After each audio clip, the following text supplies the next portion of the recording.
My wife texted her sister, "I'm keeping the lake house in the divorce. It's practically mine anyway." She didn't know my family's lawyer had already transferred the deed to a family trust, with me as sole beneficiary. Her attorney called mine screaming about hidden assets until he saw the legal timeline. I, 38 male, found out my wife wants a divorce because I accidentally saw a text on her iPad while we were watching TV. The iPad we share for streaming, the one that's logged into her iCloud. Her sister Maxine's message was still on the screen. "What about the lake house?"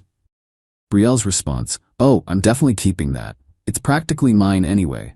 I've decorated it, planned all the renovations. He barely uses it. My lawyer says since we've had it the whole marriage, it's marital property." I just sat there, remote in hand, watching some cooking show but not really watching anymore. The lake house, my family's lake house, the one my grandfather built in 1962, the one my dad proposed to my mom at, the one where we scattered my sister's ashes after the accident. Practically hers. I set the iPad down carefully, didn't say anything. Brielle was in the kitchen making tea, completely unaware. Here's what she didn't know. 6 months ago, my parents sat me down. Dad had just turned 70. Mom was dealing with early-stage Parkinson's. They wanted to do estate planning, get everything organized, while they still could. "The lake house," Dad had said. "We want to protect it, keep it in the family no matter what happens." They'd seen Brielle's behavior, the way she talked about our lake house to her friends, how she'd started making decisions without consulting anyone, changing locks, redecorating without asking, acting like she owned it. My parents' attorney, Roger, who'd handled our family's legal stuff for 30 years, suggested a family trust. Transfer the property out of my parents' names, put it in a trust with me as the sole beneficiary and trustee. Legal, legitimate, properly documented. We did it in March, full appraisal, gift tax returns filed, trust documents recorded, all above board. The lake house wasn't marital property because I'd never owned it personally. My parents had owned it, now the trust owned it. I just managed it. Brielle had no idea. I picked up my phone and texted my lawyer, Helena. We'd been friends since law school. She'd done our wills when we got married 5 years ago.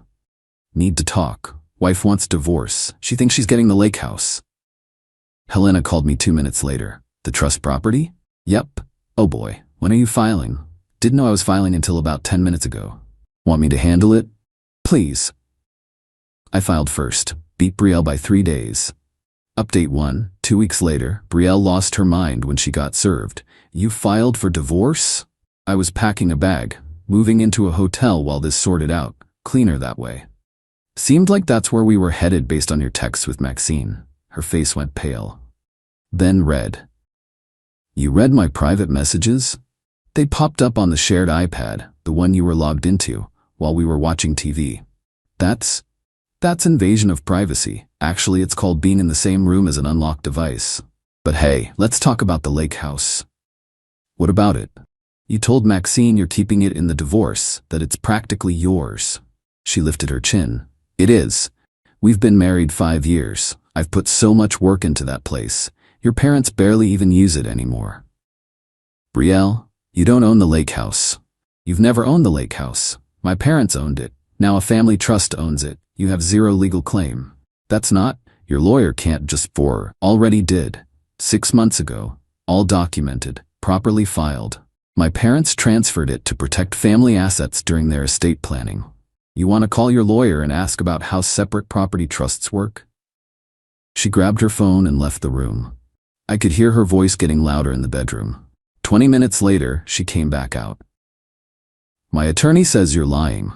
Says you probably hid assets, moved things around after deciding to divorce to keep me from getting what I'm entitled to." "Cool. Helena's got all the documentation. Trust was established in March, 6 months before I even knew you wanted a divorce. Your attorney can review the timeline." "This is shady. This is financial abuse. It's estate planning. My parents protecting their property. You were never entitled to their lake house, Brielle. I put work into that place. I chose all the furniture. I planned the deck renovation. With their money, on their property. You want reimbursement for your time? We can discuss reasonable compensation for interior decorating? How's $500 sound?" She threw her phone at me. Missed. Hit the wall.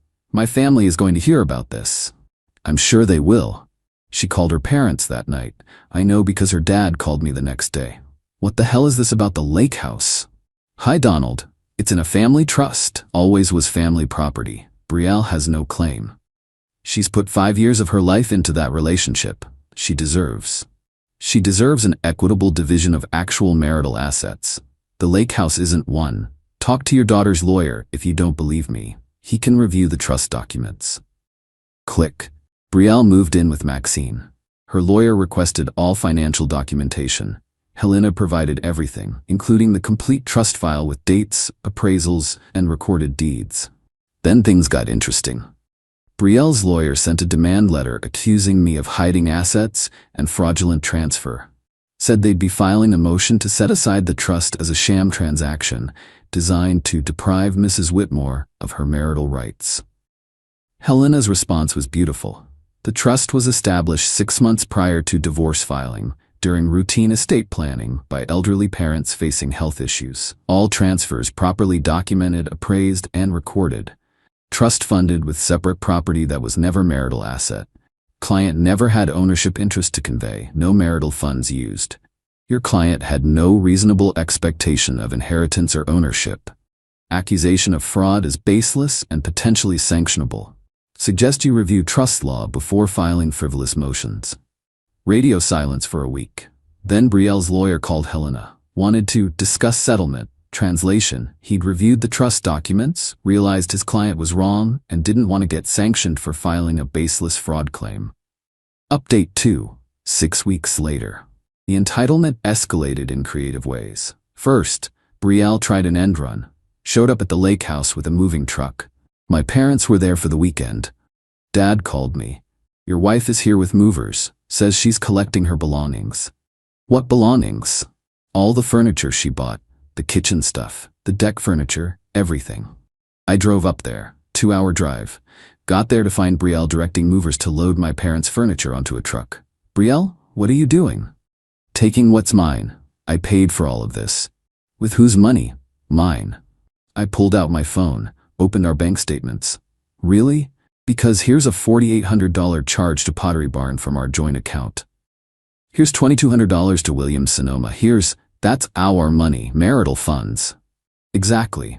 Which means it's marital property, which means it gets divided in the divorce. You can't just take it.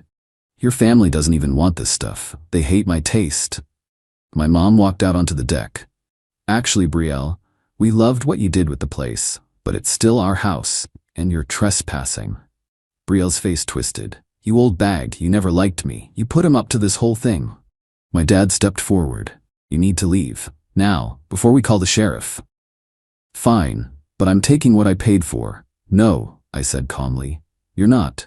The furniture stays. We'll assess its value and credit you appropriately in the divorce settlement, but you don't get to show up with a truck and steal from my parents. The movers looked uncomfortable. One of them spoke up. Ma'am, if there's a dispute about ownership, we can't take anything. Liability issue. Brielle screamed. Actual screaming. Then she grabbed a lamp, a $400 lamp she'd bought with our joint account, and smashed it on the deck. There. Now nobody gets it. My dad already had his phone out, recording. That's destruction of property, Mom said quietly. On our property, that's a crime, Brielle. Brielle stormed off. The movers apologized and left. I helped my parents clean up the broken lamp. Dad forwarded the video to Helena.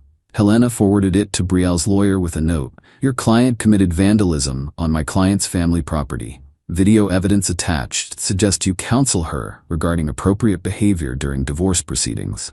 Brielle's lawyer had to be so tired. But wait, there's more. 2 weeks later, I got a call from Roger, my parents' estate attorney. Someone filed a challenge to the trust. Claims it was established fraudulently to avoid marital property division. Who? Your wife. And her mother. Her mother? Margaret Brennan. She's claiming she was promised access to the lake house as part of your marriage agreement. Says your parents verbally agreed she could use it whenever she wanted. She's claiming promissory estoppel. I actually laughed. That's insane. There was no agreement. My parents never promised anything. I know. But they filed it. Probably cost them $5,000 in legal fees for a claim that'll get dismissed in about 30 seconds. Let me guess. They're trying to pressure my parents into settling. Bingo, I called my parents. Did you hear about the trust challenge? Roger told us, Dad said. We're not worried. There's no basis for it. It's harassment. Yes, but we can handle it. Don't worry about us. Focus on your divorce. The hearing for the trust challenge was scheduled. Helena attended with Roger. Brielle's lawyer didn't even show up. Apparently, he'd told them it was a bad idea and they'd hired a different attorney for this. The judge reviewed the motion, looked at the trust documents, looked at the timeline. Mrs. Whitmore, you're claiming this trust was established to defraud you of marital property? Yes, Your Honor. The trust was established 6 months before divorce filing. Do you have any evidence your husband knew you wanted a divorce at that time? He must have suspected. That's not evidence. Do you have any evidence the trust was established for any reason other than legitimate estate planning? His parents were trying to keep me from getting what's rightfully mine. The lake house was never rightfully yours. It was separate property owned by his parents. They transferred it to a trust. That's legal. Your husband never owned it personally, so it was never marital property. Motion denied. And Mrs. Whitmore? Filing frivolous claims wastes the court's time. Don't do it again. Helena said Brielle cried in the hallway afterward. Her lawyer, the new one, withdrew from her case the next day. Back to the divorce.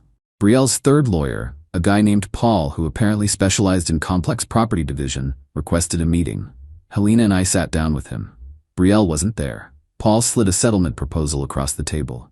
They wanted the house, our marital home, $425K equity, her car, which was paid off, half my 401K, $78K, alimony of $3,000 a month for 5 years, and $25,000 for her pain and suffering. In exchange, I'd get my car, my personal belongings, and half my 401K. Helena didn't even pick up the paper. Countered. He keeps the house, it's in his name, purchased before marriage with his down payment. She gets her car, 401K splits 50-50 per law. No alimony. They were married 5 years. She works full-time as a dental hygienist, making $62. No pain and suffering. That's not a thing in no-fault divorce. She gets half the joint savings, $18K, and half the furniture she purchased with marital funds. Appraised value $12K, so $6 credit. That's it. Paul frowned. She's not going to accept that. Then we go to trial. Judge will order roughly the same thing, but she'll pay more in legal fees, her choice. She feels she's entitled to more, given her contributions to the marriage. Her contributions? She worked part-time for 3 years, then full-time for 2. She paid roughly 30% of household expenses. My client paid 70%. She's not entitled to more. She's entitled to exactly half of actual marital property, which is what we're offering. Paul left to discuss with his client. Update 3, Final 3. The divorce finalized 4 months after I filed. Took that long because Brielle kept dragging her feet, hoping I'd cave. I didn't. Final settlement. She got her car, half the 401K, $78,000, half the joint savings, $18,000, and $6,000 cash for her furniture contribution. Total, $102,000. I kept the house, my car, my half of the 401K, and my sanity. No alimony, no lake house, no pain and suffering. The judge was clearly irritated by the whole thing. During the final hearing, he asked Brielle directly, Mrs. Whitmore, do you understand that your in-laws' property was never marital property? I just feel like I should get something for all the work I put into their house. That's not how property law works. You're getting a fair division of actual marital assets.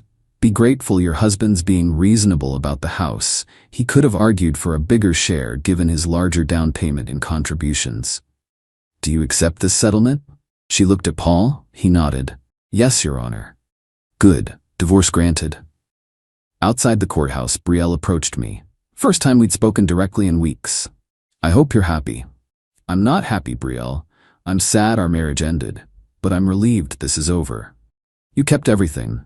I kept what was mine. You got what was legally yours. That's how this works. Your family poisoned you against me. No, you poisoned yourself by assuming you were entitled to things that were never yours. The lake house, for starters. I loved that place. You loved the idea of owning it. There's a difference. She started crying. Can I at least visit? Just sometimes? No, Brielle, it's my family's property. You're not family anymore. She walked away. Maxine was waiting in a car at the curb. I could see her glaring at me. Whatever. Here's what I learned through all this. Entitlement is a hell of a drug. Brielle genuinely believed she deserved my family's lake house because she decorated it. She couldn't comprehend that ownership, decoration, that legal title matters, that you can't just claim things because you want them. Her family enabled her. Donald and Margaret could have told her she was being unreasonable. Instead, they backed her ridiculous trust challenge, wasted $5,000 on a frivolous lawsuit, and encouraged her to fight for things she had no legal right to. And it cost her. Not just money. Though she spent probably $15 in legal fees chasing the lake house, it cost her time, energy, and whatever goodwill might have existed for an amicable divorce. We could have settled in mediation for roughly the same outcome without the drama. Instead, she fought for months over property she was never going to get. The lake house remains in the family trust. My parents still use it. I use it sometimes. My nephew loves it. He learned to fish off that dock last summer. Brielle will never set foot there again. That's not spite. That's just reality. She's not family. She made sure of that. As for me, I'm doing okay. Dating again, slowly. Therapy helped process the betrayal. Not the divorce itself, but the realization that Brielle cared more about getting stuff than about our actual relationship. The house feels emptier now, but it's mine. I'm slowly making it mine again. New furniture, new paint, erasing her aesthetic choices. Found out recently through mutual friends that Brielle's living with Maxine. Their relationship is apparently tense. Turns out Brielle's not great at sharing space or contributing to household expenses. Shocking. She's also apparently dating someone new, a guy who owns a vacation rental business, several properties. Wonder if that's a coincidence. Some people never learn. The trust challenge getting dismissed was the most satisfying part. Watching Brielle realize she'd spent thousands of dollars on a lawyer to file a motion that got rejected in minutes. Watching the judge tell her she was wasting the court's time. That's not revenge. That's just consequences. She bet everything on a legal theory that didn't exist, that somehow she was entitled to my family's property because she'd lived in our marriage. She lost that bet. Lost it publicly. Lost it expensively. And the lake house? Still there. Still standing. Still in the family. Just like my grandfather intended. Just like my parents protected. Just like it always should have been. Brielle's text to Maxine, "It's practically mine anyway," sits in my phone's screenshots folder. I look at it sometimes when I need a reminder. A reminder that assuming you're entitled to things doesn't make them yours. That legal ownership matters. That you can't just take what isn't yours, no matter how much you want it. The divorce taught me something valuable. Protect what's important before someone decides they're entitled to it. My parents did that with the trust. I'm doing that now with everything else. No regrets, no guilt, just relief that I saw who Brielle really was before we had kids, before we'd been married longer, before she could take more. Sometimes the best revenge isn't revenge at all. It's just letting someone face the reality they created. Brielle wanted the lake house. She fought for it. She lost. That's justice. And honestly, that's enough.